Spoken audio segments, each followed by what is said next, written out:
Assalamualaikum warahmatullahi wabarakatuh.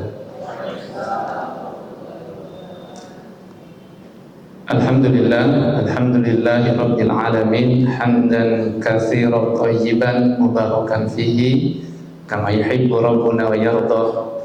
Asyhadu an la ilaha illallah wahdahu la syarikalah wa asyhadu anna Muhammadan abduhu wa rasuluh alladzi la nabiyya wa la rasula ba'da. Allahumma salli wa sallim wa barik wa an'im ala hada nabiyyina al-karim nabiyyina Muhammadin wa ala alihi wa ashabihi ajma'in wa ba'du. Alhamdulillah, kita bersyukur kepada Allah Rabbuna tabaraka wa ta'ala di pagi hari yang Allah muliakan ini, di bulan-bulan yang penuh dengan keberkahan ini, di mana semilir pintu dan hawa jannah itu masih terasa. Jadi sebelum saya lanjutkan nanti, Nabi SAW dalam menyebutkan tentang Ramadan itu beliau menggunakan kalimat futihat. Futihat. Kita mendengar terjemahannya dengan terjemahan dibukakan.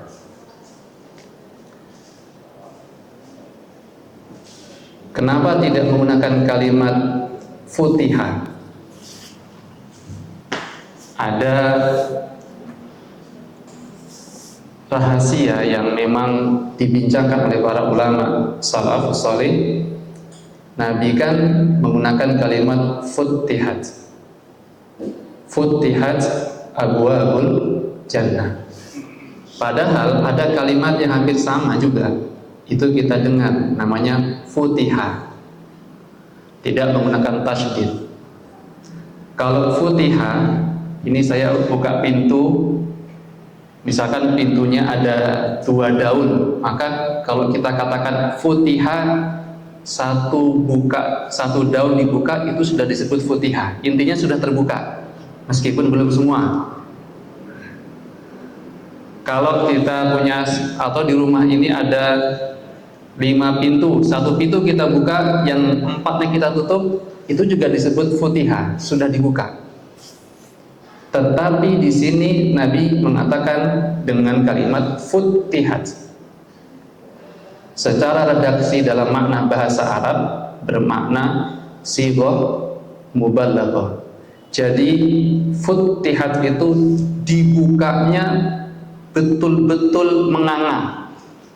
Tidak ada yang tertutup sedikit pun atau sejengkal pun, dibukanya selebar-lebar mungkin. Dan semua pintu jannah terbuka. Maka di awal saya sebut kita masih dalam suasana semilir sejuknya angin dari jannah. Maka kata para ulama, kalau sudah memasuki bulan Ramadan, ya kayak kita masuk pintu mall begitu ya, baru dibuka mallnya sudah nyes gitu. Nah, itu namanya aroma, atau itu namanya suasananya. Nah, kita masih di suasana ini. Nah, semoga kita menangkap aroma itu. Karena apa? Di antara salah satu rahasia Ramadan adalah ketika pintu-pintu surga itu terbuka, maka peluang diterimanya amal, peluang diterimanya doa itu tidak sebagaimana biasa. Tidak sebagaimana biasa. Maka salah satu doa yang kita ingin mulai dalam persiapan umrah ini adalah semoga Allah Rabbuna tabaraka wa ta'ala memudahkan langkah-langkah kita menuju optimalisasi kita di akhir Ramadan, ya, untuk meraih apa? Keberkahan akhir Ramadan dengan malam 1000 bulannya lagi, insya Allah. Para jemaah yang memuliakan, para jemaah yang akan umroh di bulan ini, insya Allah saya perkenalkan Nanti supaya nanti ketika kita di lapangan kita sudah TikToknya gampang Pak, TikToknya mudah. Saya ini lahir di Pontianak. Ada yang dari Pontianak Pak Bu? Kalimantan Barat. Saya lahir di Pontianak.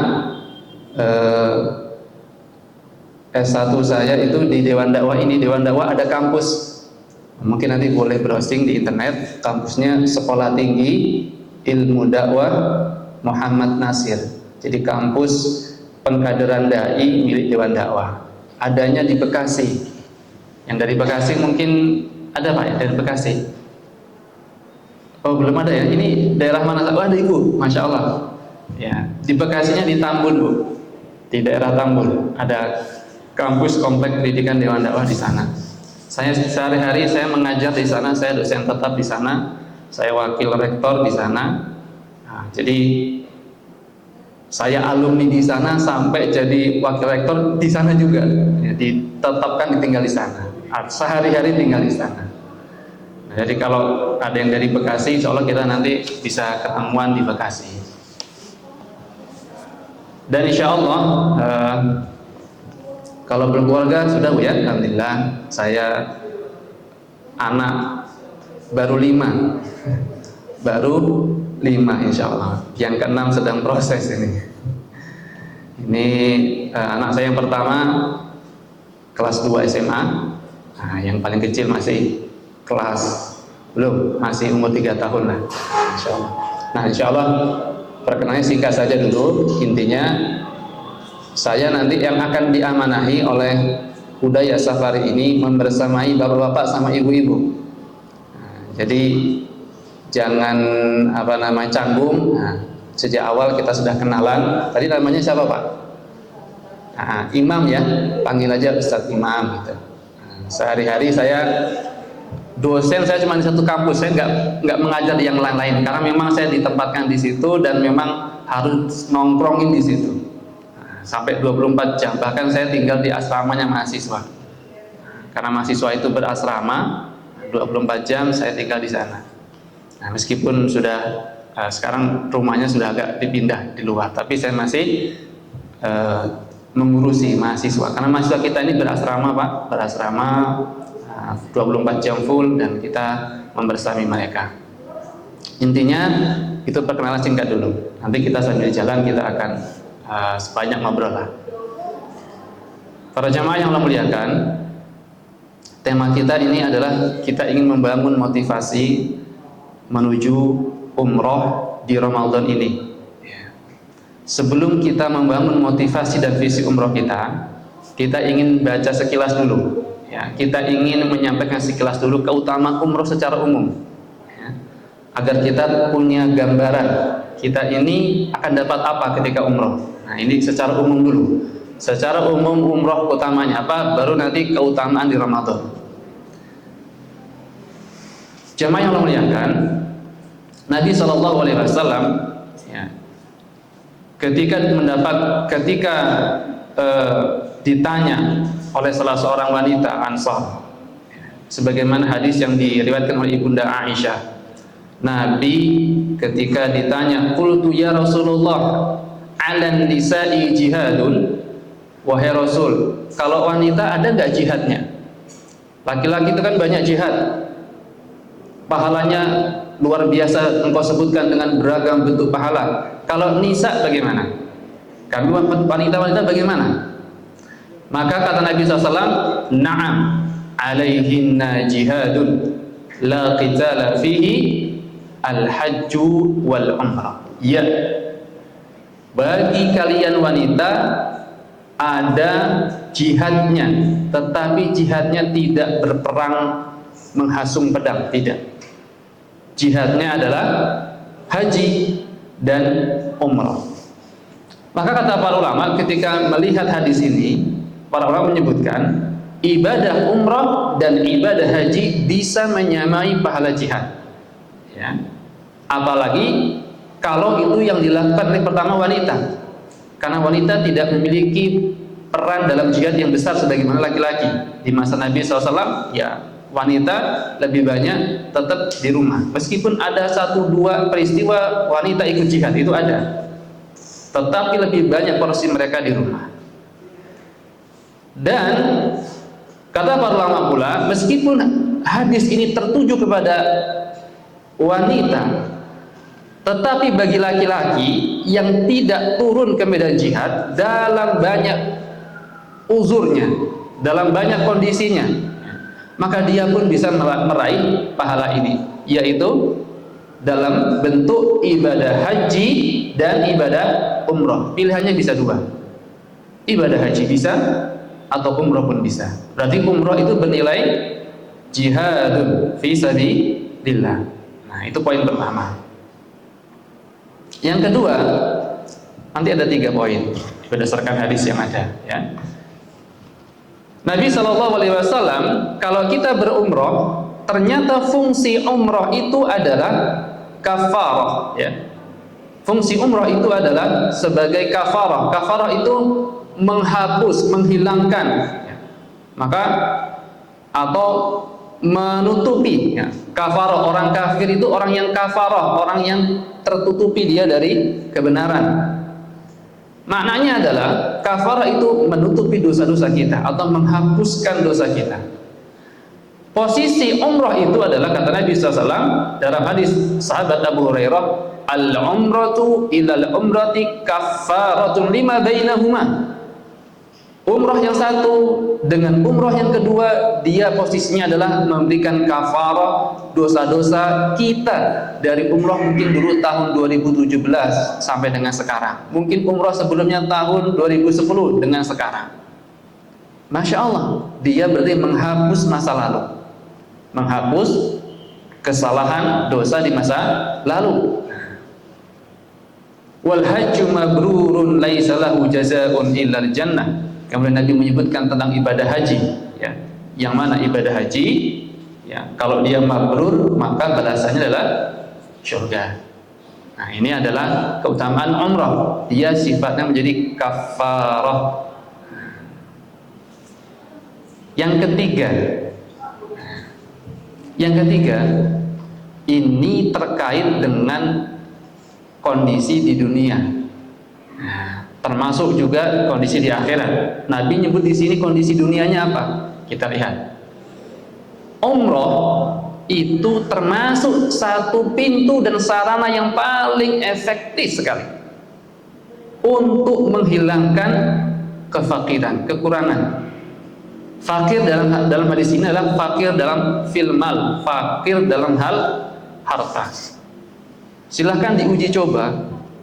Orang yang berumroh dengan niat karena Allah pulang kembali, dia tidak akan kehilangan hartanya jika umrohnya benar dan Allah terima umrohnya. Nabi SAW mengatakan, tabi'u bainal haji wal umrah fa innahuma yanfiyanil faqra. Ikutilah ibadah haji dengan ibadah umroh, ya. Kalau yang sudah haji, ya, dia juga harus umrah, karena kalau umrah ini disunahkan setiap dia mampu. Kalau ibadah haji memang ada para ulama mengatakan lebih afdol sekali, karena Nabi SAW juga ibadah haji sekali. Tetapi ada juga mengatakan jika mampu boleh 2 kali, 3 kali. Tetapi umrah itu penekanannya apabila dia punya kemampuan, dia boleh mengulang-ulangnya. Maka orang yang melaksanakan ibadah umrah ini, karena apa? Yanfiyani, keduanya baik ibadah haji dan umrah, yanfiyani al-faqrah. Tafadhal, silakan ibunya. Nah, silakan bergabung. Jadi ibadah haji dan umrah ini yanfiyani, dia menghilangkan. Yang pertama adalah kefakiran, al-faqrah. Setelah dihilangkan kefakirannya, berarti ini nikmat dunia, maka akan diberikan nikmat akhirat. Sama wal dunuba, dan dihilangkan padanya dosa-dosa. Nabi menggambarkan cara umrah itu dan haji menghilangkan dosa itu dengan apa? Kama yanfil kiru, ya, khabasal hadidi wal dhahabi wal fiddah. Sebagaimana kalau ada orang sedang menyepuh besi, menyepuh emas, menyepuh perak, itu kan disepuh dulu, dipanasin sampai betul-betul bersih itu emasnya, sampai betul-betul bersih itu peraknya, sampai betul-betul bersih itu besinya dan kelihatan intinya. Jadi membakar. Jadi ibadah umroh yang kita lakukan itu betul-betul nanti seperti kita ditempa. Makanya ketika kita umroh itu biasanya ada hal yang kita korbankan, kan kita sedang ditempa. Mengorbankan tenaga, apalagi umroh ini berapa hari nih Bu kita bapak-bapak? Ya, 2 minggu kurang lebih. Lebarannya di Makkah Al-Mukarramah nanti insya Allah. Kita sholat idnya di sana. 5 hari sisanya nanti di Madinah insya Allah. Kan ada juga perasaan ya, ingin pulang kampung, ketemu keluarga gitu ya. Nanti tiba-tiba kita lebarannya di sana, di negeri yang berbeda, di negeri yang kita jarang ke sana. Ada suasana yang berbeda. Ada hal yang ditempa di sana. Bahkan ditempanya mulai dari berangkat itu biasanya. Nah, dari berangkat sudah mulai ditempa safar yang jauh, jarak yang jauh, mungkin ada letih di sana, mungkin ada kesabaran yang diuji di perjalanan, ketemu orang begini, ketemu orang begitu. Ya. Dulu ketika saya bertemu dengan penjaga sifarohnya, kadang kena omel, ya. Ada saja yang terjadi seperti itu ujian. Kita sedang ditempa sampai nanti selesai ibadah umrohnya. Ada ujian-ujiannya. Artinya seperti al-kir, ya, seperti sedang ditempa. Apalagi ibadah haji, masya Allah tempaannya begitu panjang. Kalau ibadah umrah kan paling pas inti umrohnya itu maksimal 4 atau 5 jam sudah paling inti. Umrah itu nggak lama, nggak kayak ibadah haji. Maka tempaan-tempaan itu kita ikuti saja. Karena nanti kita akan seperti ini, seperti kita mendapatkan inti emas, hasilnya itu emas yang indah, perak yang indah, dan besi yang masih murni, hilang semua karat-karatnya.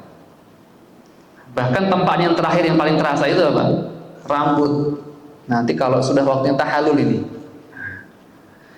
kalau bapak-bapak kan, kalau ibu-ibu kan rambutnya dipotong hanya seruas jari ya, itu sudah cukup, seruas jari potong.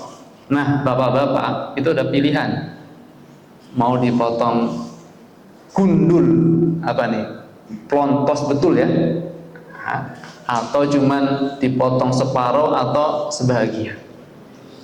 Nabi SAW mendoakan bagi yang mau dipotongnya sampai plontos, Nabi doakan sampai 3 kali. Nabi mendoakan apa? Ampunan dan rahmat kepada orang yang mau cukur sampai 3 kali, sampai apa? Sampai betul nggak ada rambutnya gitu ya, plontos bahasanya gitu, gundul plontos. Itu kan pengorbanan juga, tempaan. Tetapi masya Allah, setelah kita digundul itu sampai nggak ada rambutnya, hati itu terasa begitu lapang, berbeda dengan yang digundul separuh atau dipotong 1 cm, beda rasanya. Nah, karena di situ kita sedang ditempa. Itu salah satu tempaan terakhir nanti ketika proses daripada umrohnya. Silakan Bu, di mana ambil posisi? Ya.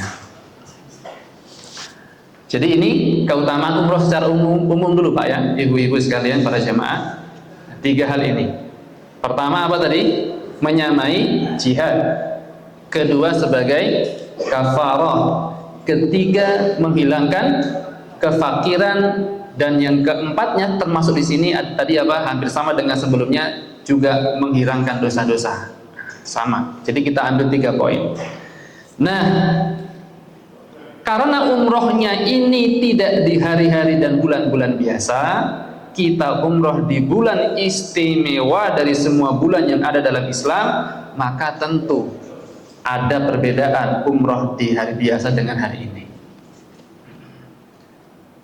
Umroh di bulan Ramadan berbeda dengan umroh di bulan-bulan yang lainnya. Karena Nabi pun punya perhatian khusus terhadap umroh di Ramadan.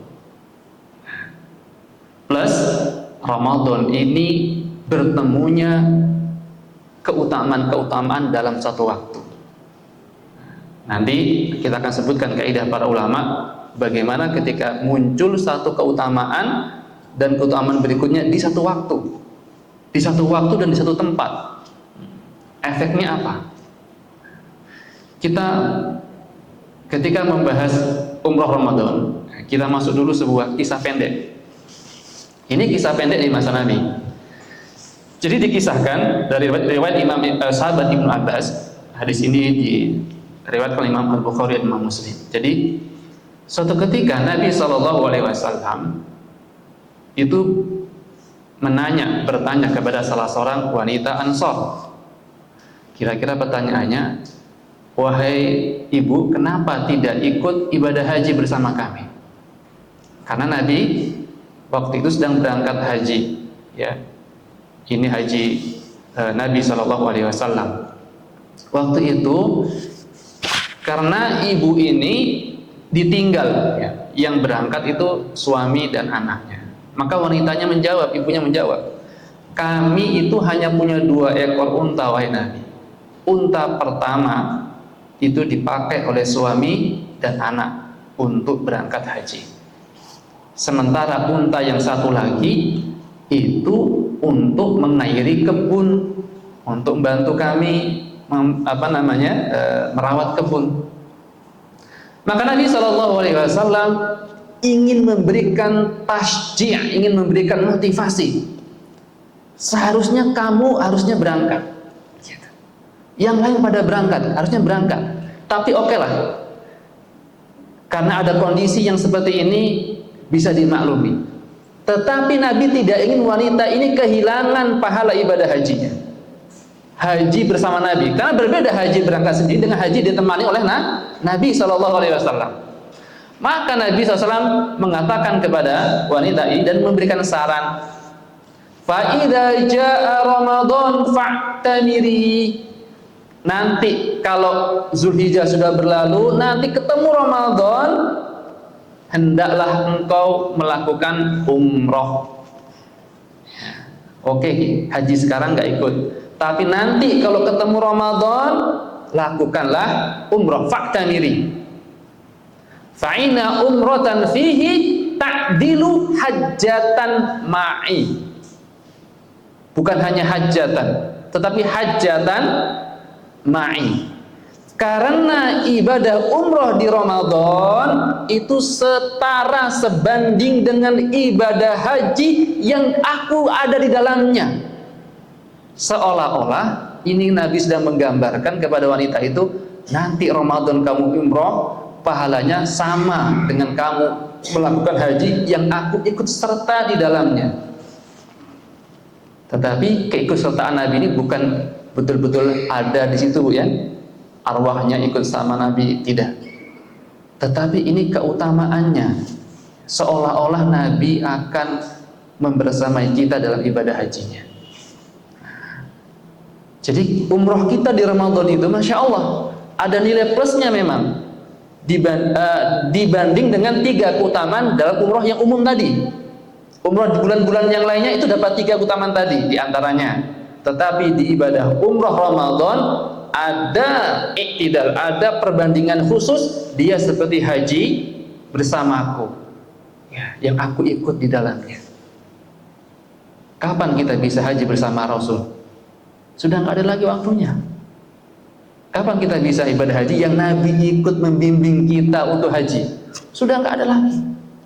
Kita hanya bisa mengikutinya kalau kita mengambil momentum umroh di bulan Ramadan.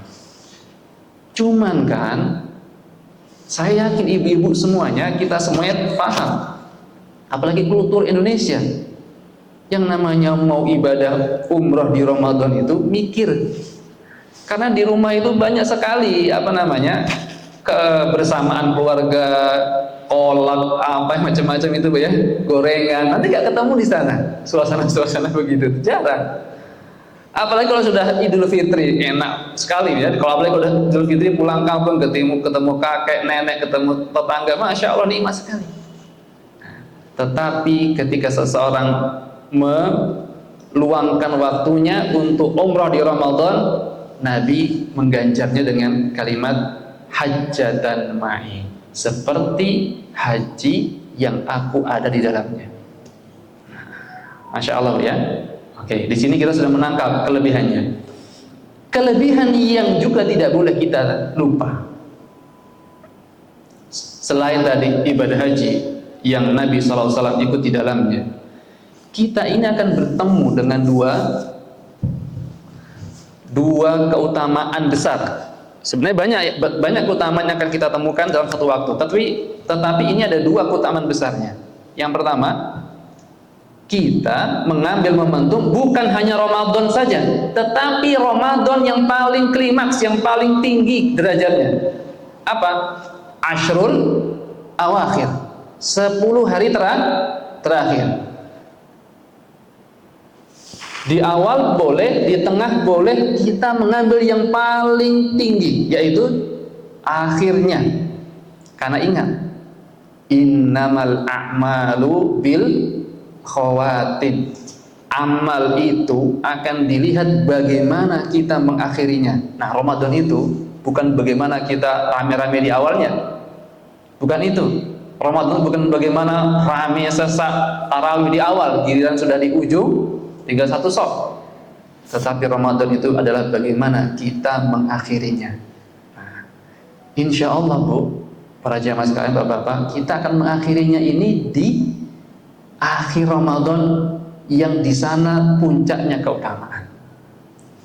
Dan kedua, secara waktu akhir Ramadan, secara tempat kita akan mengambil posisi tempat terbaik di muka bumi. Meskipun tidak larangan, kalau mau itikaf di Masjid Nabawi juga boleh kan? Boleh, di Madinah silakan itikaf. Tetapi kita ingin mengambil tempat yang paling puncak, tempat yang paling terbaik di muka bumi, yaitu di Masjidil Haram. Ya, disebut-sebut sebagai Nabi SAW afdalul makan, tempat terbaik. Ya. Dan disinilah nanti kita akan mendapatkan banyak keutamaan di masjid ini. Tadi Ustaz sudah menyebutkan, sholat di Masjid Nabawi kata Nabi SAW itu seperti sholat 1000, ya, lebih baik dari sholat 1000 kali, kecuali Masjidil Haram. Masjidil Haram ya dengan Masjid Nabawi 100 kali lebih baik. Berarti di Masjid Haram itu kita akan mendapatkan 100.000 sholat lebih baik dari semua masjid yang ada di muka bumi. Tempatnya terbaik, waktunya terbaik. Nah, itu keutamaan Ramadan, umrah di Ramadan itu, di penghujung Ramadan, yang tidak didapatkan di awal Ramadan atau di pertengahan Ramadan. Plus lagi Ramadan ini, ya, akhir Ramadan itulah hadis-hadis yang banyak meriwayatkan tentang keutamaan malam Lailatul Qadar, yaitu yang kita akan sama-sama kita buru, ya. Namanya memburu itu ya harus berupaya. Kita ingin capai itu. Nah, maka ketika ada dua keutamaan besar berkumpul, ada fatwa yang bagus untuk kita bacakan di sini sepintas saja. Syekh Utsaimin rahimahullah taala mengatakan, beliau ditanya tentang keutamaan an fadl umrah fi Ramadan. Hal hunaka farqun baina awwalu syahrin aw akhirih? Ada enggak bedanya umrah di bulan Ramadan antara di awalnya dengan di akhirnya? Ada orang minta fatwa. Fatwanya tertulis dan dijawab. Wahai Syekh, bagaimana orang ini, apa bedanya? Mau umrah di awal Ramadan dengan di akhir. Ini kita nggak bicara di lain bulan Ramadan. Kalau di lain bulan Ramadan itu sudah di bawah Ramadan. Kita bicara di Ramadan juga ini, yang sama-sama waktunya waktu utama. Kata beliau, al-umratu fi Ramadan ta'dilu hajjah. Umrah di bulan Ramadan seperti menunaikan ibadah haji. Sawa'un i'tamarul insan min awali syahrin awasatihi aw akhirihi, sama mau awal mau pertengahan mau akhir dapat pahala haji. Di situnya sama, pahala hajinya sama. Tetapi kata Syekh, wala syakka, dan tidak diragukan lagi, anna ayyamal ashril awakhir min Ramadan wa layaliha afdalu min ayyamin awwali syahrin wa layalihi. Malam-malam 10 hari terakhir di bulan Ramadan tidak diragukan lagi afdol, lebih baik dari orang yang berumrah di awal-awal Ramadannya. Beda ternyata. Meskipun dapat ibadah haji, tetapi yang di akhir itu jauh lebih afdol. Kenapa? Karena ada kaidah, ya. Annal hasanat tadha'afu fil mizani wal fiz zamani wal makanil fadil.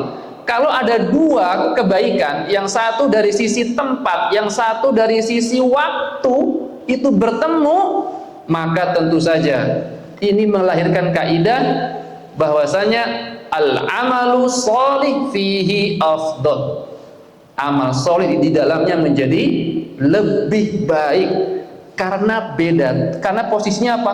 Posisinya yang membedakan pengaruh waktu dan pengaruh tempat. Sholat di sini, asar di sini, dengan asar kita sholat zuhur ini, zuhur kita sholat di masjid ini dengan masjid di Nabawi beda. Karena faktor tempat. Dari sisi waktu juga berbeda. Ya. Kita beristighfar di siang hari dengan istighfar di waktu sahur berbeda. Karena perbedaannya dari sisi waktu. Nah, ketika waktu dan tempat berkumpul, maka berkumpul di sana kebaikan-kebaikan dan keutamaan yang tidak bisa ditemukan di waktu yang lain. Yang paling enak itu, yang paling indah itu kalau ketemu misalkan malam ganjil 27 itu pas malam Jumat. Itu luar biasa. Jangankan di sana, di sini saja kita sudah mengejar-ngejar itu. Nah, karena hari Jumatnya kita dapat, keutamaan hari Jumat kita sudah dapat, keutamaan di Ramadannya kita dapat, malam ganjilnya kita dapat, apalagi di tempat-tempat yang juga memiliki keutamaan. Nah, dan kita tadi sudah sebutkan bahwa kita berada di dua sisi waktunya paling utama, sisi tempatnya paling utama. Dengan kaidah yang disebutkan oleh para ulama ini, maka kita mendapatkan keutamaan berlipat-lipat, tadha'af, ya, berlipat-lipat. Ini keutamaan umrah di Ramadan yang tidak dimiliki umrah di tempat yang lain. Bahkan Syekh Ibnu Baz memberikan fatwa, bagaimana kalau kita umrah di bulan Zulhijjah, ya, yang kita umrah di 10 awal Zulhijjah itu. Apakah lebih baik mana di situ dengan di Ramadan? Kata beliau, Ramadanun afdol, karena Ramadan itu punya malam-malam yang istimewa, yang di dalamnya ada malam 1000 bulan, dan itu tidak dimiliki bulan yang lain. Jadi kita fix nih Bu, Bapak-bapak sekalian, kita akan berumrah di waktu yang terutama dan di tempat yang paling utama. Mengapa Hudaya Safari mungkin tidak mengarahkan kita umrah di Masjid Nabawi? Supaya maksimal kan Pak. Kita ini sudah keluar tenaga, keluar waktu, keluar biaya, kita pengen dapat yang maksimal. Meskipun boleh saja kita beriktikaf di Masjid Nabawi atau Masjidil Aqsa, silahkan. Tetapi kita ingin mengambil yang maksimal. Terkait dengan keutamaan Masjidil Haram, keutamaan iktikaf di tempat di masjid yang 3 ini, saya kira ini satu sudah sering kita dengar Pak ya, Ibu sekalian, bahwa masjid yang utama di muka bumi itu hanya ada 3. Ya, ini masjid yang utama di muka bumi ini yang disebutkan oleh Nabi SAW hanya ada 3 yang memiliki keutamaan bertingkatnya itu sangat tinggi. Yang pertama Masjidil Haram, Masjid Nabawi, dan Masjidil Aqsa. Nanti ada keutamaan Masjid Kuba, tetapi dia nomor sekian. Nanti kita akan ketemu insya Allah. 3 masjid ini, inilah 3 masjid yang dianjurkan kita beriktikaf karena pahalanya itu besar di sana. Ya. Di Masjidil Haram, Masjid Nabawi, atau Masjidil Aqsa. Tetapi tentu saja kita sudah kita sebutkan tadi mengapa kita mendasari kita akan umrah dan kita akan mengambil Masjidil Haram, karena memang Masjidil Haram terdapat keutamaan yang paling tinggi tingkatannya dari masjid-masjid yang lain. Ini kita membangun keutamaan. Nah, sudah kita tangkap keutamaan umroh secara umum, keutamaan umroh di bulan Ramadan. Nah, sekarang tinggal kita bangun visi umroh kita. Ini poin kedua. Nanti insya Allah sampai setengah 11, setengah 12 ya. Nanti setelah ini baru kita praktek oleh tim yang lain nanti insya Allah. Nah, kita mau bangun visi. Visi ini apa sih? Maksudnya gimana? Kita ini harus punya niat yang kokoh dulu. Niat kita harus betul dulu. Dalam bahasa para ulama namanya as-sidqu an-niyah. Niat yang jujur, niat yang benar.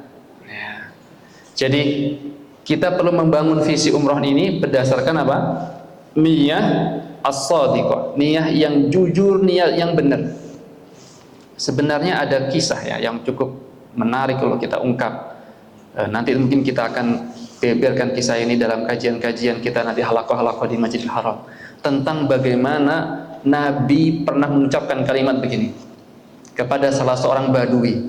Badui masuk Islam yang kemudian dia syahid di medan tempur. Nabi pernah mengatakan kalimat pendek, in tasduqillaha yasduqka. Saya ulangi, in tasduqillaha yasduqka. Ini pentingnya kita punya niat yang jujur ya. Para jamaah sekalian ya, punya visi yang jujur, punya niat yang benar sebelum berangkat. Karena Nabi mengatakan begitu, kalau engkau jujur niatmu, Allah akan membenarkan niatmu. Maksudnya apa? Allah akan menghantarkan niatmu menuju apa yang kamu inginkan. Jadi kalau kita sudah bisa membangun niat yang benar, niat yang jujur ke arah yang benar, maka kata Allah, Allah akan mengantarkan sampai ke tujuan niatnya. Itu sudah jadi garansi yang Nabi SAW sampaikan di sini. Ya. Maka membangun niat yang benar itu penting. Karena suatu ketika Badui itu masuk Islam, pas perang pertama, perang kedua, perang ketiga, perang berikutnya, Nabi menawarkan ghanimah, ditolak sama Badui itu. Sehingga kemudian Nabi mengatakan, kalau niatmu itu benar, maka Allah akan menyampaikan niatmu. Maksudnya Allah akan membantu dirimu untuk sampai kepada niat yang sudah engkau lakukan, engkau niatkan di hati. Maka para jamaah yang memuliakan,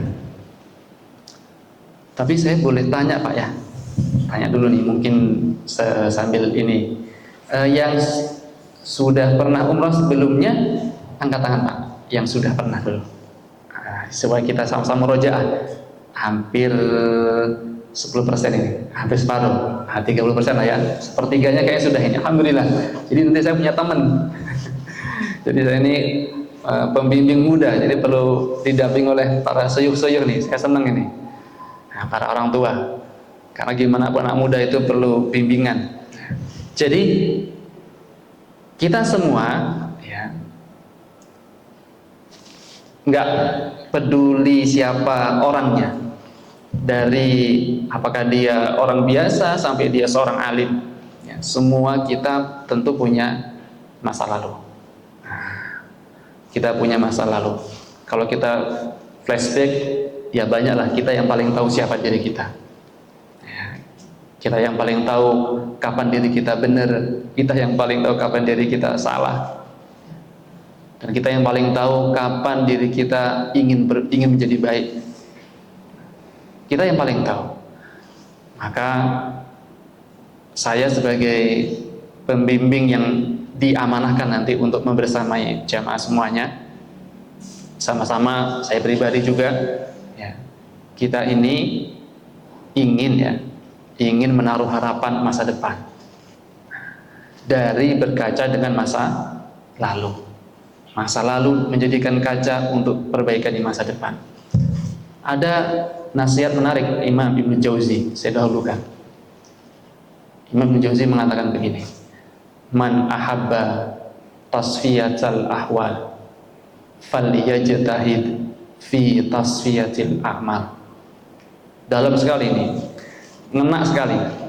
Jadi kira-kira begini, siapa yang ingin ada perubahan, perbaikan kondisi, al-ahwal itu kondisi macam-macam.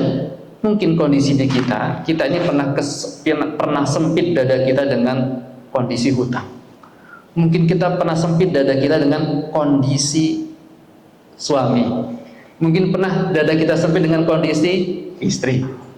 Mungkin kita pernah sempit dada kita dengan kondisi anak, atau pekerjaan, atau ma'isyah kita, macam-macam. Atau kita pernah mengalami kondisi-kondisi yang berat. Kata Imam Ibnu Jauzi, kalau kita ingin memperbaiki keadaan itu, keadaan yang kita tadi sebutkan tadi, falyajtahid fi tasfiyatil a'mal, maka kita harus punya semangat, punya kemauan untuk meluangkan kesungguhan kita dalam memperbaiki amal. Jadi dalam Islam itu ahwal, keadaan, dengan amal ibadah itu akan saling saling ketemu, itu dua-duanya saling mempengaruhi. Kalau amalnya baik, kondisinya akan menjadi baik.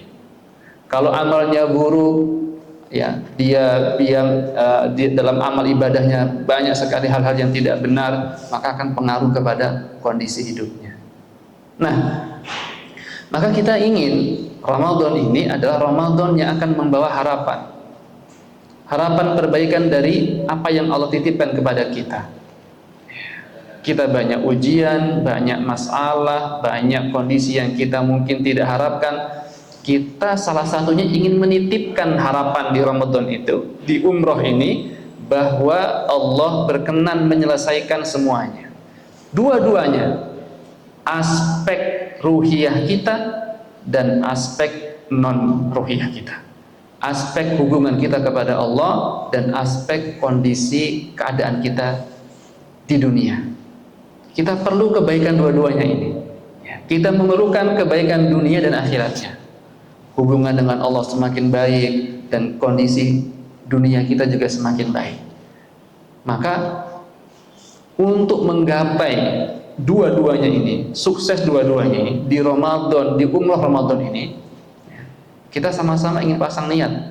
Kita ingin sama-sama menjadikan umrah ini adalah umrah yang terbaik sepanjang hidup kita. Apalagi kalau kita baru pertama kali umrah, dan umrahnya pas di bulan Ramadan, Masya Allah. Dan kita nggak tahu kapan bisa datang lagi. Mungkin bagi saya pribadi yang mungkin punya kelemahan dari sisi ekonomi, saya nggak bisa umrah setiap tahun. Mungkin. Maka kalau ini kita diizinkan untuk berangkat, bismillah, kita jadikan umrah ini umrah yang terbaik. Karena ini umrah momentumnya pas bertemu dengan Ramadan. Nah, supaya kita akan mendapatkan umrah terbaik, umrah yang makbulah, umrah yang diterima oleh Allah Rabbuna Tabaraka wa Ta'ala, yang pahalanya adalah surganya, maka saya ingin minimal 4 poin ini kita dapati, ya, meskipun mungkin kita banyak kekurangan. Pertama, poin membangun niat. Niat kita harus benar. Jalan umrah ini apa niat kita? Tapi saya yakin biasanya kalau umrah di akhir Ramadan itu memang kita niatnya ingin berjuang. Karena memang umrah di akhir Ramadan kan penuh dengan manusia, ya Pak, ya. Nggak kayak umrah di hari-hari lain. Memang kita niatnya mau berjuang ini. Mau berjuang mencari keberkahan, berjuang mencari amal yang sebanyak-banyaknya di tengah manusia pun di muka bumi ini sedang berjuang di waktu yang sama dan di tempat yang sama. Itu masalahnya. Kalau berjuangnya di tempat masing-masing kan agak enak, Bu, ya. Nggak berdesak-desakan, nggak kejar-kejaran. Misalkan di Indonesia sendiri, di mana sendiri, itu masih nyaman. Tetapi kita akan umrah di tempat yang semua orang tertuju juga di sana.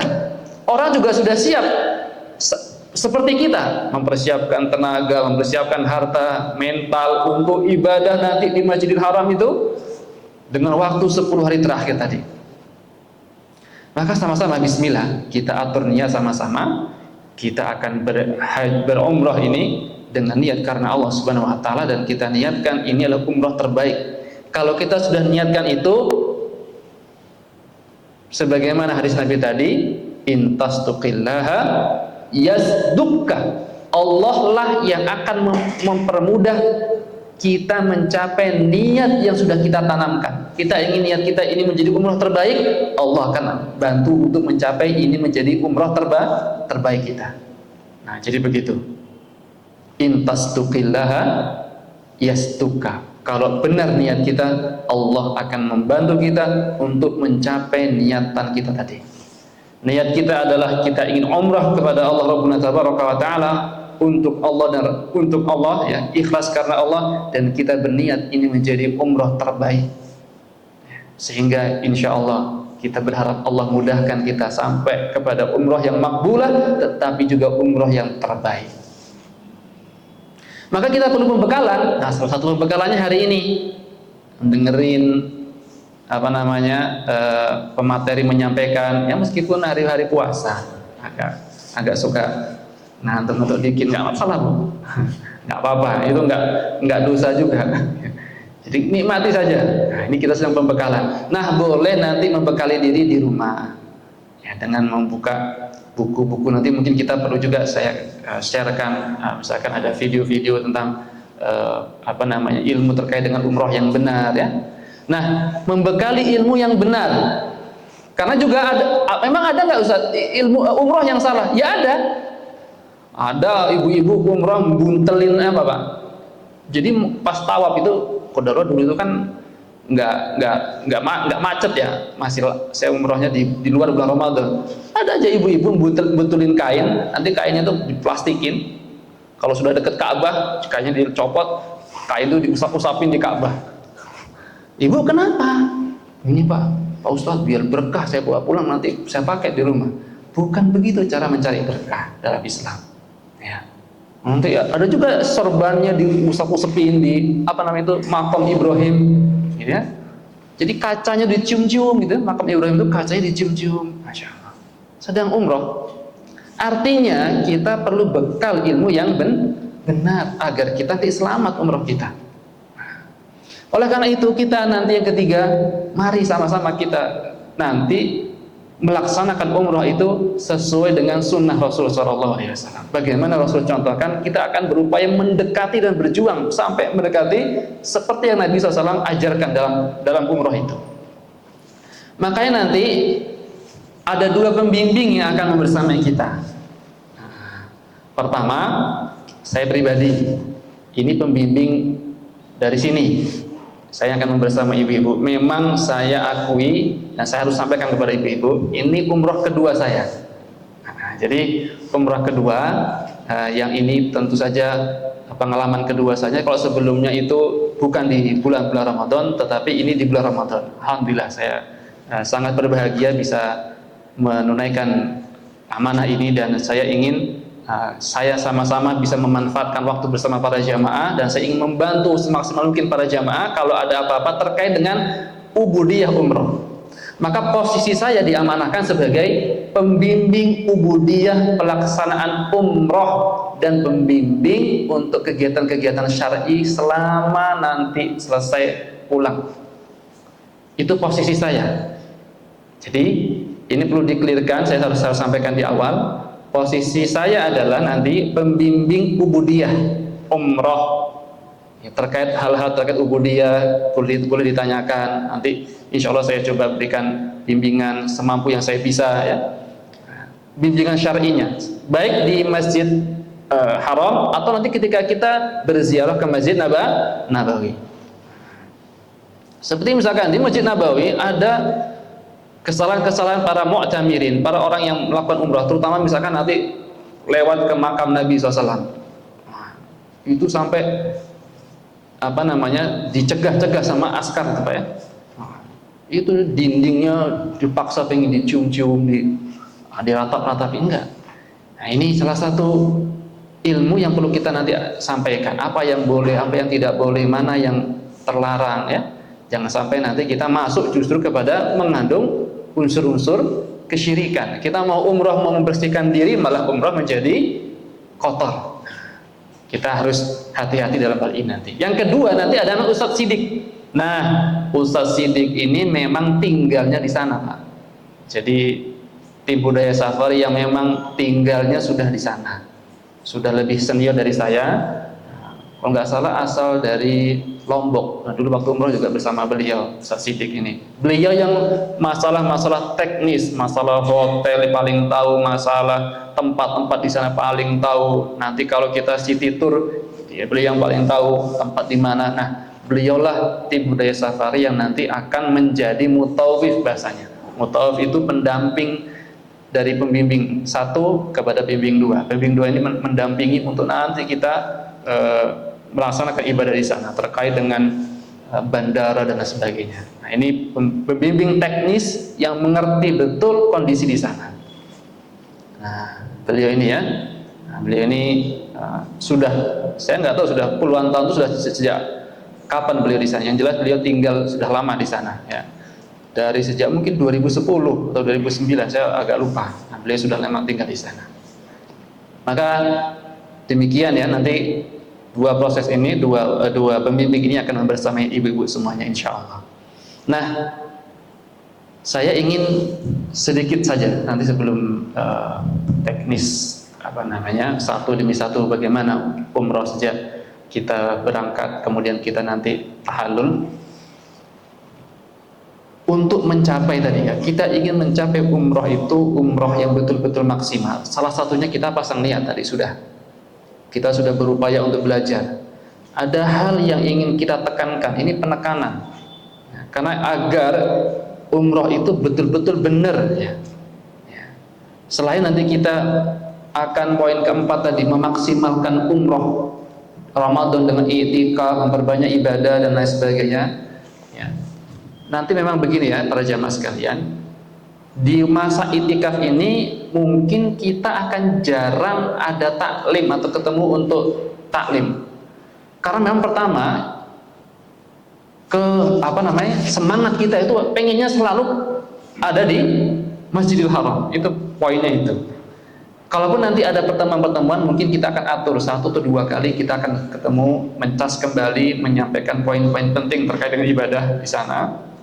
Tetapi nanti memang porsinya kita akan banyak ibadah masing-masing ya, di tempat yang kita paling targetkan, kita mau tempat di mana. Nah, itu nanti kita akan memburu sisa-sisa waktu setelah umrah itu, memaksimalkan waktu-waktu yang ada. Ya mungkin saya sarankan nanti kalau ada ide-ide pengen belanja atau apa, mungkin nanti di Madinah setelah kita selesaikan i'tikafnya ini.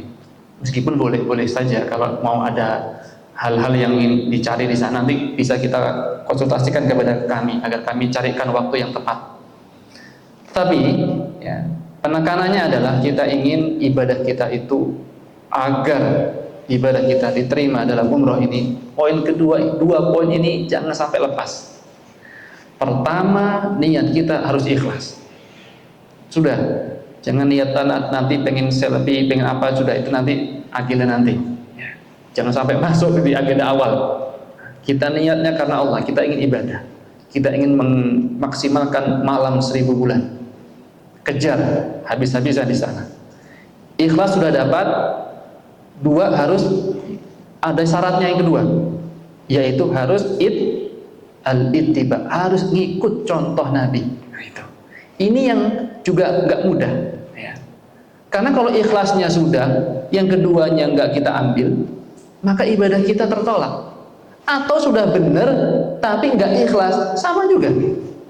Sampai kata Imam Ibnu Katsir rahimahullah ta'ala setelah menafsirkan ayat ini, saya singkat saja karena akan dimulai dengan berikutnya. Ada 2 rukun agar ibadah diterima. Berdasarkan ayat Al-Quran tadi ya, dalam surah Al-Kahfi 10 ini ya, amalan solihan, apa yang disebut dengan amalan solihan, kata Imam Ibnu Katsir, amalan solihan itu adalah nanti ya, poinnya, ibadah itu harus ikhlas karena Allah. Itu poin pertama. Yang kedua, dan mengikuti petunjuk Rasul SAW. Ini sudah menjadi poin yang akan kita ingin kawal ini, Pak. Ya, saya akan berupaya semaksimal mungkin untuk mengawal dua poin ini. Ingat-ingat dari awal, nanti sebelum keberangkatan saya akan PA di grup yang ingatkan untuk terus memperbaharui niat terus ingatkan dan sesuaikan dengan. Nanti poin keduanya ini berdasarkan ilmu, ya. Kita harus umroh dengan berdasarkan petunjuk Rasul Sallallahu Alaihi Wasallam, bukan dengan petunjuk ustadz. Saya ini cuman berupaya untuk menerjemahkan. Ya, kalau saya mungkin ada salah, ya mungkin saya harus tegur. Ustadz, kok umrohnya misalkan selendangnya kok yang dibuka bukan sebelah kanan, malah sebelah kiri. Nah, misalkan ya, saya lupa misalkan. Nah, itu harus ditegur.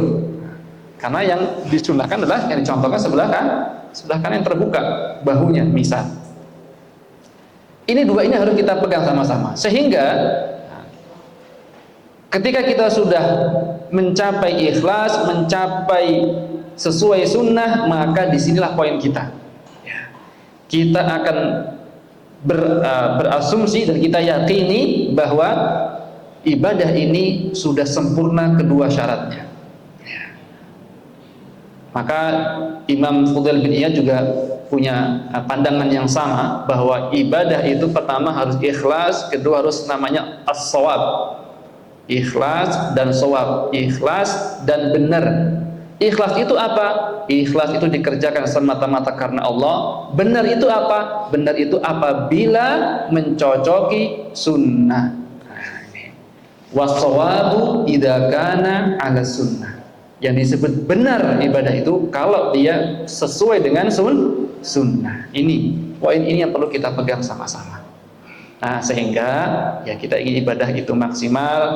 Ya nanti kalau cukur rambut apa semuanya harus sesuai sunnah. Kita berharap bisa maksimal supaya kita mendapatkan predikat umroh maqbulah, umroh yang diterima, dan kita sama-sama lihat di awal tadi menjadi umroh yang terbaik. Mungkin sudah setengah 12. Mas Edi sudah siap? Beliau pada zuhur. Oh begitu. Berarti masih boleh lanjut sampai menjelang zuhur aja, Pak ya. Oh, saya kira tadi mau didahulukan. Ya. Baiklah. Nah, para jamaah yang Allah muliakan, ya. Tadi kita singgung. Saya ingin membacakan ayat ini. Surah Al-Mulk ayat kedua. Kan Allah itu Maha Pencipta. Dialah yang menciptakan kematian, dialah pula yang menciptakan kehidupan. Alladzi khalaqal mauta.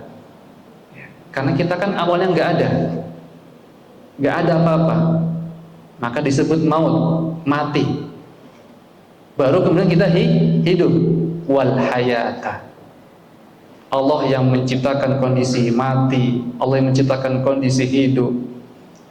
Ternyata hidup dan mati kita ini, hidup kita, mati kita, tujuannya adalah liyabluwakum, untuk menguji kalian. Kalian hidup itu untuk diuji. Kalian dihidupkan dari kematian untuk diuji. Kita dulu tidak punya nyawa, sekarang punya nyawa. Itu untuk diuji. Tetapi ujian itu, kata Allah Rabbuna Tabaraka wa Ta'ala, ingin mencapai apa? Ayyukum ahsanu amala. Siapa yang nanti hidupnya itu sampai punya amal yang terbaik. Siapa di antara kalian yang amalnya paling top, paling baik, yang paling baik amalnya. Wa huwa al-aziz al-ghafur, dan dialah Allah yang maha perkasa lagi maha pengampun. Allah perkasa menghidupkan dan mematikan. Allah maha pengampun ketika seseorang diuji dan dia tidak mampu dan dia meminta ampun kepada Allah, Allah maha pengampun. Tetapi di situ ada redaksi. ayyukum ahsanu amala. Nah, disinilah poinnya. Hidup kita itu ingin mencapai ahsanu amala, amal yang terbaik. Maka kalau umroh, ya kita kejar umroh yang terbaik. Cari waktu terbaik. Alhamdulillah kita ketemu nih. Umroh terbaik adalah di penghujung Ramadan. Kita sudah dapat tuh. Wah, timingnya kita sudah dapat. Tinggal bagaimana usaha kita. Nah, ketika disebut ayyukum ahsanu amala, ini kan kita perlu penjelasan. Apa sih kriteria ahsanu amala itu? Gitu kan. Disebut ahsanu amala itu agar ujiannya itu betul-betul menjadi ujian yang bermakna dan kita mendapatkan kelulusan dalam ujian hidup, ya, sebagai manusia yang diberikan al-hayah, kehidupan tadi.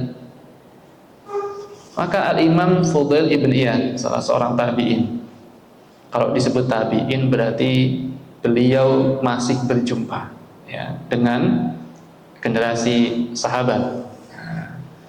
Fudail ibn Iyad mengatakan ayat ini liyabluwakum ayyukum ahsanu amala. Beliau mengatakan maksudnya adalah akhlasuhu wa aswabu, yaitu yang paling ikhlas. Satu, siapa yang paling ikhlas? Maka ikhlas itu ternyata bertingkat-tingkat. Ada yang betul-betul bisa ikhlas karena Allah, ada yang betul-betul, ada yang masih ada campur-campurnya. Wa aswabuhu, dan yang paling benar. Sebagaimana yang tadi kita singgung, ada yang umrohnya mungkin ihramnya benar, tawafnya nggak benar. Pakai ihramnya benar, tapi ketika tawaf nggak benar. Atau ketika tawafnya benar, sa'inya nggak benar.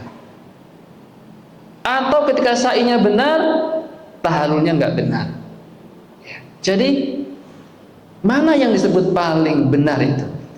Karena ini yang akan menjadi standar ahsanu amala, amal yang terbaik, amal yang paling baik. Kata Fudail bin Iyad, amal yang terbaik itu harus pertama yang akhlasuhu, yang paling ikhlas, wa aswabuhu, dan yang paling benar, baru dia bisa disebut ahsanu amala. Kemudian Fudail bin Iyad mengatakan qala innal amal, ya, innal amal idza kana khalisan, satu amal itu apabila dia sudah murni ikhlas karena Allah, lam yakun sawaban lam yuqbal. Kalau orang sudah ikhlas benar-benar dari awal, niatnya nggak ada lain, betul-betul karena Allah dia ibadah itu, bukan karena tetangga yang ingin tahu bahwa kita umroh, bukan karena teman agar kita disebut-sebut bisa banyak sering umroh, bukan. Kalau poin pertama kita sudah dapat, tetapi kata beliau walam yakun sawaban, tetapi nggak benar caranya, sudah tahu ada larangan ihram itu apa diantaranya, nggak boleh potong kuku. Ini di pesawat gigitin kuku. Sudah pakai ihram ya Pak ya. Nanti kita sudah niat di yalam lam, nanti misalkan labbaik Allahumma umratan. Habis itu nggak sadar gigit-gigit kuku atau sengaja gigit-gigit kuku. Ini kena larangan umrah. Berarti dia nggak benar umrahnya. Ada poin yang salah di situ. Lam yuqbal, maka umrahnya nggak diterima karena dia telah melakukan kesalahan dalam umrah. Atau ketika dia sedang umrah belum, karena capek ya, sempat istirahat dulu di hotel, mandi. Ini kadang suka hati-hati nih Pak ya. Kalau nanti misal kita tiba di hotel nanti kira-kira lah jam 1 atau jam 2 gitu, misalkan gerah, misalkan mandi, udah mandi pakai shower, pakai sabun wangi, mandi, padahal sudah apa tadi? Sudah ihram di pesawat. Nah ini bisa kena ini. Mandi boleh, asal jangan pakai sabun wangi, nggak boleh lagi wangi-wangian. Kalau memang menyempatkan, atau cuci tangan. Ibu-ibu biasanya suka hand sanitizer, hati-hati. Wangi nggak hand sanitizernya itu? Nah jangan ya, nanti kalau sudah ihram, sudah waktunya kita niat, sudah hilang, nggak, jangan pakai dulu sampai selesai tahallul. Ini kadang yang suka, kadang setelah umrah baru ngadu, Ustaz, lah saya tadi pakai ini, Ustaz. Ya Allah, Bu. Ya sudah, maka harus kena fidyah, ada fidyahnya. Yang parah itu kan kalau dia diam-diam saja, pembimbing kan nggak tahu. Ya saya pulang saja. Ya kan Allah tahu, Allah tahu kan Pak. Nggak ngobrol ke sama pembimbing malah salah, malah nanti jadi masalah gitu ya. Atau ada yang pernah lupa, ya mohon maaf, kalau laki-laki itu harus melucuti semuanya. Ya. Baru sampai di Madinah itu sampai di Mekah, nah Ustaz, saya mesti pakai celana ini. Astagfirullah, kan sudah diingetin Pak, jangan pakai celana lagi, yang berjahit-jahit itu sudah nggak boleh. Yang berjahit tidak boleh, juga yang membentuk tubuh juga tidak boleh, meskipun nggak berjahit. Kata para ulama, misalkan nih pakai pampers-nya itu nggak ada jahitannya kan misalkan, nah, tetapi membentuk celana, misal dia nggak ada uzur, dia bukan ada uzur, dia tidak termasuk, nggak ada penyakit, nggak ada apa-apa, cuma nggak enak aja Pak Ustaz kalau nggak pakai apa-apa, ya nggak boleh. Ini makanya harus shawaban, benar umrohnya. Nah ini nanti yang akan saya sering ingetin ya Pak ya, di pesawat nanti kita sudah di ini semuanya belum, sudah selesai semua. Insya Allah nanti kita kira-kira 3 jam sebelum sampai di Yalamlam itu kita akan pakai umrohnya di pesawat kalau yang mau. Tapi boleh juga kalau yang nanti sudah mau pakai semuanya di bandara juga boleh. Tapi kalau saya nanti insya Allah bawahnya dulu nih kita pakai di bandara. Bawahnya, nah, pakai kain bawahnya dulu. Karena biasanya kain bawah itu yang paling krusial kan Pak. Nah, paling kadang suka melorot-melorot dikit gitu. Tapi biasanya enggak, karena ini kan kainnya tuh seratnya banyak jadi mengikat dia. Saya jarang menemukan jamaah yang mungkin nggak pernah melorot tuh nggak pernah karena serat-seratnya kuat mengikat. Nah nanti 3 jam sebelum landing, nah, sebelum Yalamlam itu kita akan pakai atasannya di pesawat, sama-sama nanti kita ingetin. Karena apa? Kenapa 3 jam? Biasanya kan nanti kita dapat makan tuh Pak ya. Sebelum turun itu kita dapat makan di pesawat. Nah karena nanti biasanya dapat makan, daripada kita ada yang makan, ada yang apa, nah sebelum makan itu kita sudah siap. Nah, sehingga nanti ketika habis makan kita masih nunggu melewati Yalamlam. Nah kalau sudah Yalam kita tinggal berniat untuk ihram. Jadi memang kita siapkan 3 jam sebelumnya, kita nanti pakai atasannya tuh di pesawat. Bawahannya ya saya sarankan sejak dari bandara boleh, atau mau dari rumah juga boleh ya. Tetap mungkin masih pakai daleman, nanti sampai di pesawat baru semuanya dikeluarkan nanti. Persiapan. Nah jangan sampai, sekali lagi jangan sampai kita sudah berada di landing, sudah di bandara, baru ingat, nah ini saya masih pakai daleman Ustaz, gimana? Nah ini nanti segera dikonsultasikan, nah, ditanyakan kepada pembimbing. Kalau ada kondisi-kondisi yang memang kita terlupa atau kita sengaja. Maka sekali lagi, kalau kita sudah dapat ikhlas tetapi tidak benar, maka lam yuqbal, belum diterima itu ibadah. Wa idza kana shawaban, ataupun kalau sudah shawab, sudah benar, walam yakun khalisan, kata Imam Fudail bin Iyad, tetapi dia tidak ikhlas.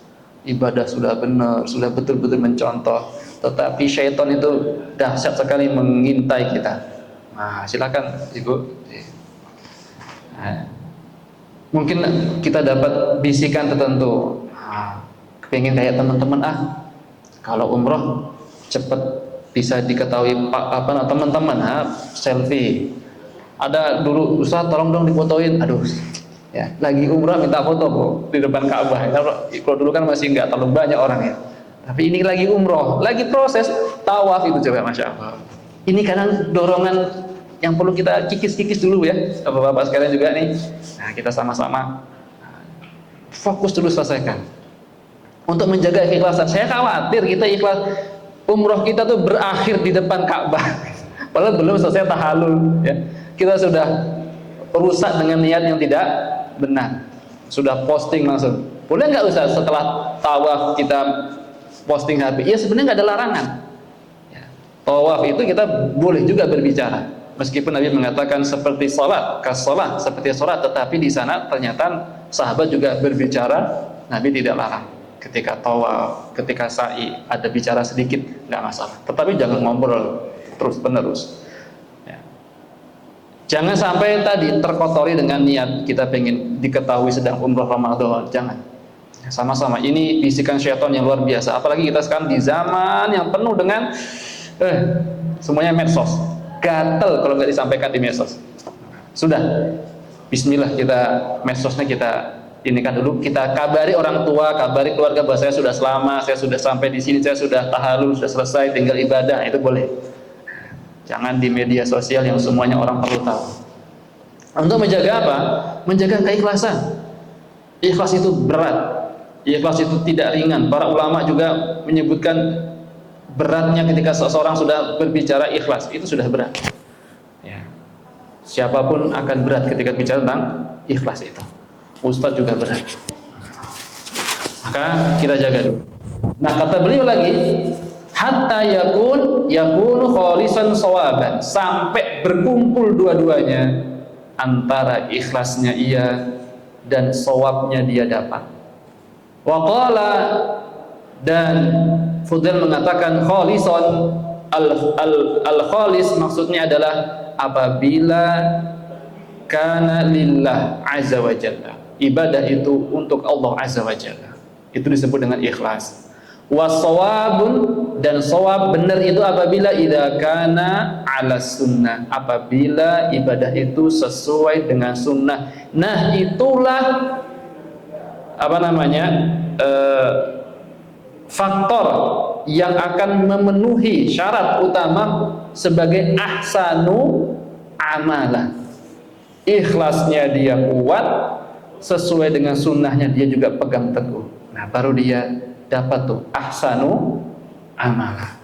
Nah, jadi sekali lagi kita ingin menguatkan aspek ini, bukan apa, karena kita ingin betul-betul agar kita selamat. Ya. Selamat dalam ibadah kita, selamat pula dalam menyelesaikan ibadah umrah kita ini, dan selamat juga melaksanakan ibadah Ramadan keseluruhannya tentunya. Nah, saya ingin di sini ada, oleh karena tadi kita mengulang-ulang terkait dengan dua syarat penting tadi. Mengapa? Karena memang Hudaya Safari itu punya komitmen. Komitmennya ada 3. Ya, saya sebutkan saja visi Hudaya Safari ini. Yang pertama, melaksanakan dan membimbing baik itu ibadah haji maupun ibadah umroh sesuai dengan sunnah Rasulullah SAW. Itu yang poin terpentingnya. Ya. Ibadah hajinya kalau pas waktu haji, dan ibadah umrohnya ketika kita umrah hari ini, kita akan sama-sama ya melaksanakan umroh atau haji nanti atau umrah hari ini yang sesuai dengan sunnah Rasulullah SAW. Kita inginkan seperti itu. Makanya misalkan nanti putaran pertama tawaf bagi bapak-bapak, ibu-ibu tidak, bapak-bapaknya tawaf pertama, kedua, ketiga diminta untuk ramal. Ada sunnah ramal, lari-lari kecil. Tapi gimana Ustaz, nanti kalau padat begitu, ya lari-lari kecil aja, jinjit-jinjit gitu. Tapi kita sudah melaksanakan sunnahnya sesuai dengan petunjuknya. Tentu sesuai dengan kemampuan. Kalau nggak mampu satu putaran, setengahnya nanti jalan lagi. Tapi ada lari-larinya kecil-kecil. Ya. Apalagi misalkan, ya, ketika mampu, tapi nanti mungkin ini kondisi umroh Ramadan kan memang tidak biasa. Kemungkinan kita akan berat untuk masuk ke putaran dekat Ka'bah itu mungkin kita tidak sarankan nanti, karena akan khawatir terjadi hal-hal yang crowded ya, yang berat. Nah, karena kita memang di hari dan di waktu, berarti kita akan nanti itu di malam ke-20 21 kita berangkat Pak ya, berarti malam ke-22 itu. Nah, malam ke-22 itu cukup, karena sudah masuk 10 hari terakhir Ramadan, Ka'bah dan masjid itu sangat penuh sekali. Maka kita akan mungkin sampai ke tengahnya, ke pertengahan. Saya nanti akan coba berkomunikasi dengan pembimbing di sana, mana kemungkinan yang kita bisa. Kalau terlalu luas kan capek, lumayan juga. Kita minimal mendekat ke tengah. Kalau terlalu inti, berat, orang saking sikut, berbahaya. Bahkan ada yang terinjak-injak, berbahaya, apalagi kalau ada yang tua. Nah, makanya kita selamatkan semuanya, kita umroh bareng-bareng ini, karena kita sama-sama berangkat, kita ingin pulang juga sama-sama. Nah, jadi yang kita kuatkan juga adalah kebersamaan kita bersama. Saya dulu dulu sama Ustaz Imam Zamroji ya, berdua. Nah, sampai melihat ada yang tua renta itu kesulitan, karena dia dibawa sama pembimbingnya ke tengah, lingkaran yang paling berat. Nah, maka ini kalau di kita tidak disarankan. Nah, makanya nanti kalau kita mau mencium Hajar Aswad ya kita cukup dengan apa? Isyarat. Ya. Bismillahirrahmanirrahim, Allahu Akbar. Ya, cukup dengan isyarat. Meskipun ada tingkatannya. Tingkatan pertama dicium. Tingkatan pertama Hajar Aswad, tapi ini berat. Nah, hampir susah kita akan menembusnya. Karena Hajar Aswad cuma satu kan Bu, yang ngerebutin banyak. Apalagi kita ini Indonesia pendek-pendek, Hajar Aswad tinggi-tinggi besar, disikut ya kita bisa jatuh, bahaya. Tingkatan kedua tadi dicium atau disentuh kemudian dicium. Tingkatan kedua, kalau nggak bisa langsung cium, tingkatan kedua ini juga kita masih berat karena harus sampai di depannya. Nah, tingkatan ketiga adalah pakai tongkat. Nabi mengatakan dengan asal, dengan tongkat. Tapi kalau kita bawa tongkat dari depan pintu Masjidil Haram, kita pasti ditangkap. Apalagi pakai galah, nggak mungkin. Ya, ini berat. Tiga-tiganya ini tidak bisa. Yang paling mungkin adalah yang keempat. Kata Nabi SAW, dengan memberikan isyarat. Tapi nanti tolong jangan kita ikut-ikutan ya, bahasa kerennya itu latah. Nanti ada orang-orang Pakistan, orang mana itu Bismillahirrahmanirrahim gitu ya. Pakai apa? Dicium tangannya? Enggak. Dicium itu kalau tangan kita bisa menempel di batunya itu. Tetapi ini juga nanti diperselisihkan, karena di batu itu banyak dilumurin minyak wangi Bu. Kan kita lagi umroh itu. Maka ada yang menyarankan, kalaupun sudah sampai, kalau bukan umroh kalau tawafnya tawaf ihram seperti ini, jangan kita sentuh dulu, karena khawatir di batunya itu masih ada minyak wangi. Kecuali kita tawaf sunnah yang bebas, yang enggak terkait dengan proses umroh, yang bebas, gitu ya. Cuma tawaf saja, mau cium-cium nggak ada masalah, wangi-wangian nggak ada masalah. Tapi karena kita sedang masih proses umroh dan itu nggak boleh salah satu yang kena wangi-wangian, maka tadi lebih baiknya yang aman pakai isyarat. Tetapi sekali lagi jangan dicium tangannya, ini tidak disunahkan. Nah, cukup dilambai. Nanti kalau orang-orang melihat Bismillahirrahmanirrahim, nah, itu sudah dipastikan tidak sesuai dengan sunnah. Yang sunnah ketika tangan ini menyentuh, baru kita cium. Kemudian, tadi ya, melaksanakan ibadah umrah sesuai dengan sunnah. Ini sekitar sekelumit-kelumit yang ingin kita cuplik-cuplikan saja dulu. Nanti ada panduan umrah tersendiri. Kedua, budaya safari itu punya komitmen menjadikan perjalanan haji dan umrah sebagai pesantren kilat. Mengapa disebut pesantren kilat? Karena nanti di dalamnya kita ada ngajinya, ada kajiannya. Nah, jadi nanti makanya selain kita ada ibadahnya, ada city tournya, tapi juga ada kajiannya. Nah, supaya Ramadan itu dan ibadah umrohnya sekaligus, nanti kita pulang dapat ilmu, dapat juga kita siraman kebaikan, dapat kita thalabul ilmi di sana. Enggak cuma jalan-jalan saja misalkan, nah, dan kita dibiarkan, tidak, tapi ada proses belajarnya. Nah, nanti apa saja yang akan kita jelaskan. Mungkin nanti terkait di Madinah, hal-hal yang perlu kita terangkan, kita sampaikan di majelis ilmu tentang negeri itu, tentang keutamaan-keutamaannya, atau tentang hal-hal lain yang memang nanti penting untuk kita sampaikan.